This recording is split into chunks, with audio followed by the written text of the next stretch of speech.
내 영혼을 하나님께 의탁하라. 내 영혼을 하나님께 의탁하라. 제목으로 말씀 나눕니다.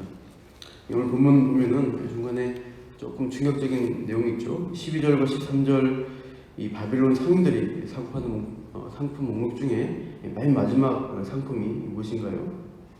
13절 마지막에 사람들의 영혼을 사고 판다 되어 있습니다. 마지막 때가 되면은 정말 사람의 영혼을 상품화해서 파는 것인가 생각이 되는데요. 2009년에 국제적 경매 사이트인 이베이에 등록된 황당한 경매품 중에 1위가 한 남성의 모든 삶이라는 상품이었습니다. 이아노 씨라는 호주 사람이 1년 전에 이혼하고 자신의 집과 자동차와 친구들, 자신의 직장, 모든 것들을 소개해준 조건으로 자신의 삶을 경매해 오셨습니다. 3억 6천만 원에 팔렸답니다. 그래서 이 거래를 한 후에 이아노라는 사람은 새로운 인생을 위해서 또 세계 여행을 떠났다고 합니다. 자신의 영혼까지는 아니어도 자신의 삶의 모든 기반, 환경, 인간관계들을 물려준 것으로 볼 수 있습니다. 그 다음 나온 2위 황당한 경매품은 영혼이었습니다. 정말로 영혼을 매물로 내놨는데 미국의 작가였던 캐리 크레인이라는 사람이 내 영혼을 팔겠다라고 이 경매 목록에 등록했습니다. 경매 최소가로는 $1,000로 시작했는데 우리 돈으로 120만 원 정도 올렸는데 영혼 자체가 실물 교환이 안 되기 때문에 이제 인터넷 경매 규칙에 따라 거래가 불가하다 이렇게 됐다고 해요. 그 다음은 마이클 잭슨의 속옷이었고 네 번째가 베이비 아기를 또 올렸대요. 그래서 1유로 해서 우리 돈으로 한 1,300원에 경매에 올려서 이걸 보고 경찰에 출동했다고 합니다. 전 세계가 자본주의화 되면서 희한한 이상한 상품들까지 다 사고 파는 일들이 있는 것 같습니다. 영혼까지 팔려고 하는 시도들이 없지 않은 현실을 우리가 목도하는 것이죠. 그런데 오늘 본문에 이 로마 시대에 쓰인 이 요한계시록이 그 시대에도 우리 이때처럼 상업이 활발하던 시대였습니다. 12절과 13절에 나오는 이 상품 목록들은 이 사도 요한이 살던 로마 지역에서 실제로 거래가 이루어지던 품목이라고 합니다. 로마의 역사학자이자 터키의 총독이었던 플리니우스가 남긴 이 박물지라는 책에 로마 지역에서 가장 사치스러운 목록들 27개가 나와 있는데 그 중에 18개 품목이 본문에 12절 13절에 또 나온다고 합니다. 그러니까 이 12절 13절에 나오는 이 목록들은 생필품이 아니라 고가의 사치품이라고 할 수 있습니다. 12절 그 상품은 금과 은과 보석과 진주라고 되어 있죠. 시작이 금은 보석 진주도 지금도 유명한 비싼 품목들인데 보화들인데 로마 사람들도 이런 귀중품들을 가지고 싶어 했다는 것을 알 수 있습니다. 그 다음에 있는 품목들은 세마포와 자주 옷감과 비단과 붉은 옷감입니다. 세마포는 부자들이 입는 고가의 옷이었습니다. 당시 특산지가 스키토폴리스라는 곳에서 이 세마포 옷을 생산했는데 7,000 데나리온, 지금 돈으로 하면 약 3억 원이 되는 굉장히 고가의 옷입니다. 자주 옷감도 나오는데 이것은 염색이 비싼데요. 지중해 해변에 나오는 뿔고동에서 한 마리당 한두 방울밖에 안 나오는 염료, 자주색 옷감인데 이것을 이제 옷감 하나를 전체를 염색하려면 수만 마리의 염료를 모아야 돼서 이것도 엄청난 가격을 호가하는 품목입니다. 그래서 왕족이나 고위 귀족만 이 자색 옷을 입었다고 해요. 비단은 실크로드를 통해서 중국에서 들여오는 옷감이고 붉은 옷감도 왕족들이 선호하는 것이었습니다. 그러니까 이런 이 옷감 목록을 보니까 어디서 많이 본 것으로 보이는데요. 17장 앞에 17장 4절에 보시면은 이런 옷감을 거친 존재가 있습니다. 17장 4절에 이렇게 묘사되어 있습니다. 그 여자는 자주빛과 붉은빛 옷을 입고 금과 보석과 진주로 꾸미고 손에 금잔을 가졌는데 가증한 물건과 그의 음행에 더러운 것들이 가득하더라. 이 사치품을 꾸미고 있는 실제로 입고 있는 사람을 바벨론 음녀라고 성경은 묘사하고 있습니다. 금은 보석으로 이런 옷들을 입고 있습니다.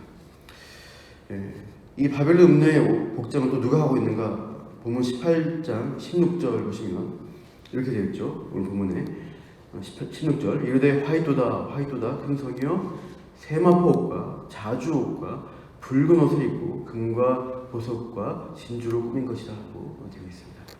큰 성 바벨론이 그렇게 옷 입고 있다. 음료는 곧 바벨론을 의인화하는 표현이죠.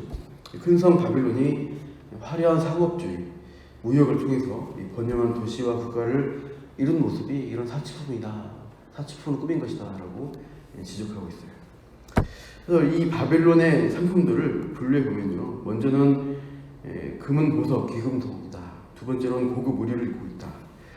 세 번째로 뒤에로는 고급 건축 재료입니다. 그래서 12절 중간에 향목과 상아, 값진 나무, 구리 이런 것들 나오죠. 철, 대리석, 그릇 이런 것들을 있고, 네 번째로는 고급 향료가 나옵니다. 13절에 계피, 향료, 향유, 유향 이런 것들 쭉 이어집니다.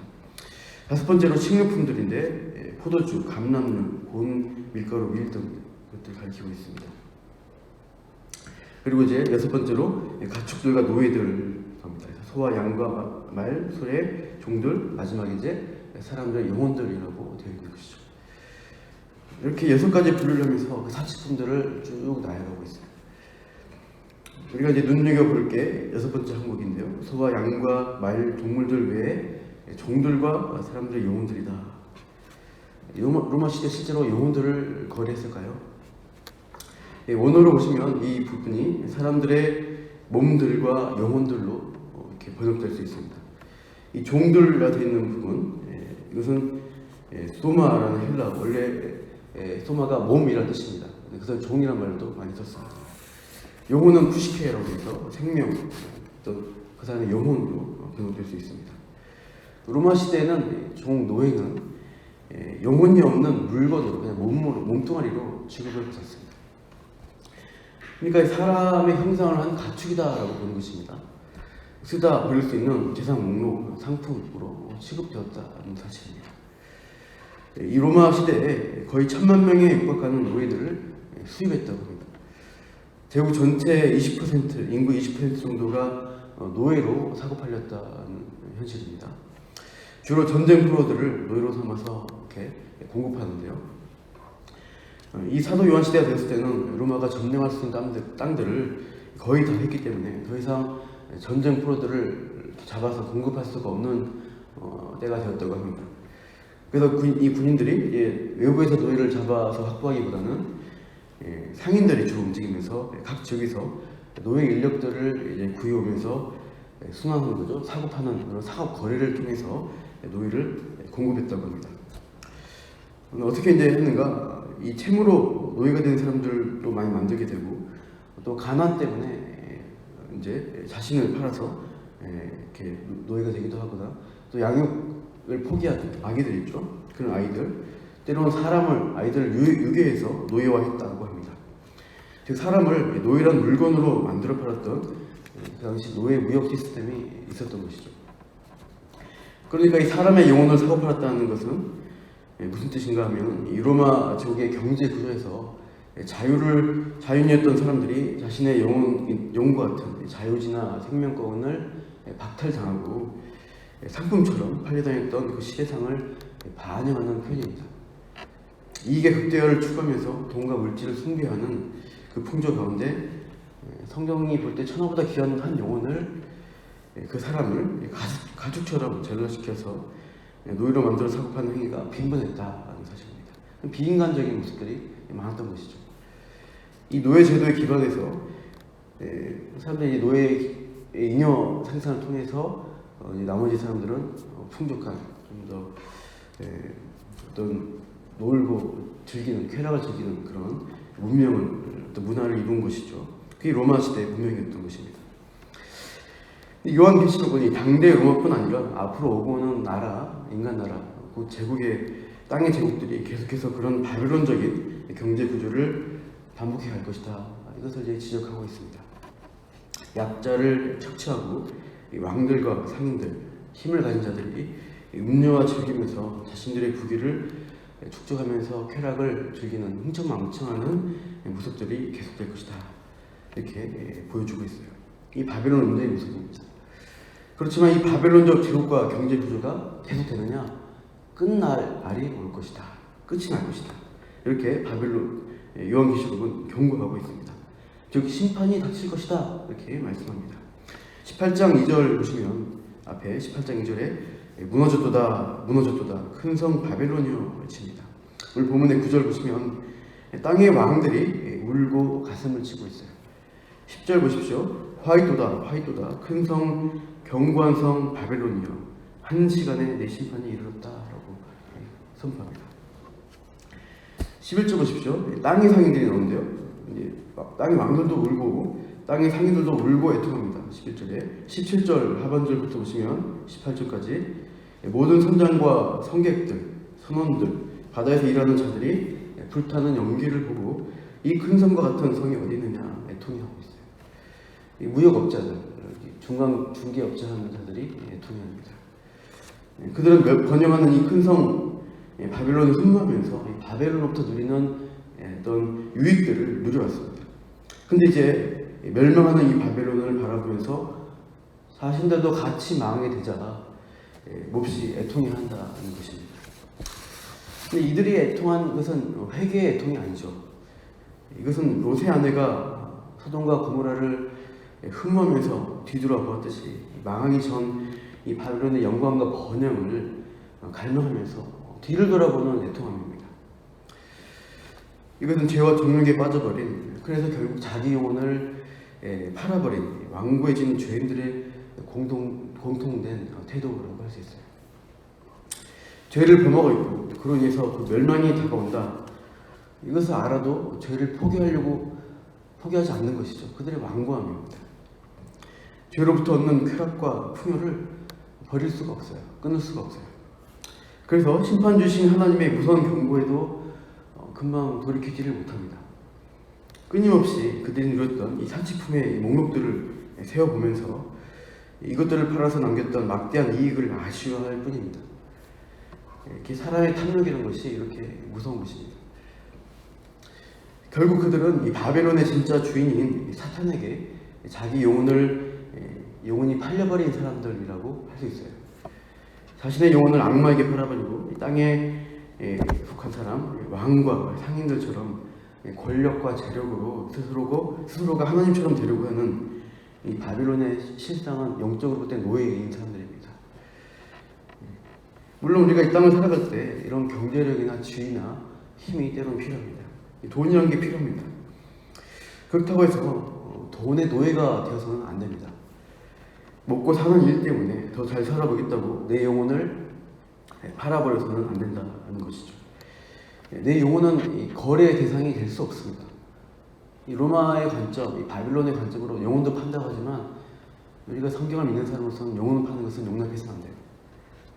돈과 권력을 바꿀 정도로 내 영혼을 평가절하해서는 안 되는 것입니다. 근데 지금 많은 사람들이 그런 것에 팔아버리고 인기에 어떤 돈에 명예에 팔아버리는 일도 참 많이 있습니다. 천하보다 귀한 것이 나의 영혼이다. 내 생명이다. 이 생명, 이 영혼 살리기 위해서 예수님이 오셔서 죽으셨다. 이것을 우리가 성경을 통해 기억해야 합니다. 우리는 예수님 피로 사신 존재. 우리는 예수님의 피값이라는 것이죠. 비싼 것입니다. 세상의 것보다 훨씬 더 비싼 존재가 사치품보다 훨씬 귀중한 존재가 우리 자신이다. 우리 영혼이라는 것을 기억하십시오. 그러면 세상 권력 구조와 경제 구조에 내 마음이나 내 영혼을 빼앗기지 마십시오. 내 탐심을 우선숭배하면 안 됩니다. 예수님이 구해주신 이 가치를 업신여기지 마시고 하나님의 심판의 경고에 우리가 잘 들으시고 이 마지막 때를 복되게 더욱더 생명을 가지고 살아내기를 축원합니다. 마지막 말씀 읽겠습니다. 마태복음 10장 28절입니다. 몸은 죽여도 영혼은 능히 죽이지 못한 자들을 두려워하지 말고 오직 몸과 영혼을 능히 지옥에 멸하실 수 있는 이를 두려워하라. 우리 심판 주신 하나님을 두려워하며 내 영혼을 살리시고 지키시는 그 하나님의 사랑과 보호 가운데 오늘도 힘있게 살아가시기를 축복합니다. 제가 기도하겠습니다. 하나님, 우리의 영혼을 가장 비싼 값으로 주님의 피값으로 사셔서 영원한 생명 주신 그 하나님을 오늘도 기억합니다. 이 세상은 우리의 영혼조차 사치품으로 팔아버리고 이 바벨론, 이 사탄에게 자기 영혼을 맡겨버린 많은 사람들이 아웅다웅해서 쾌락을 추구하며 살아가고 있습니다. 그러나 우리는 이 생명, 이 영혼, 하나님이 소유된 하나님의 것임을 모두 기억하며 가장 좋은 것을 공급하시고 채우시는 그 하나님의 은혜 아래, 보호 아래 오늘도 이 말세대를 살아갈 수 있도록 함께하여 주시옵소서. 우리 영혼을 주께 의탁하며 오늘도 승리의 삶, 성도의 삶을 살기를 원합니다. 이렇게 하신 하나님을 찬양하며 감사하며 이 모든 말씀 예수님 이름으로 기도합니다.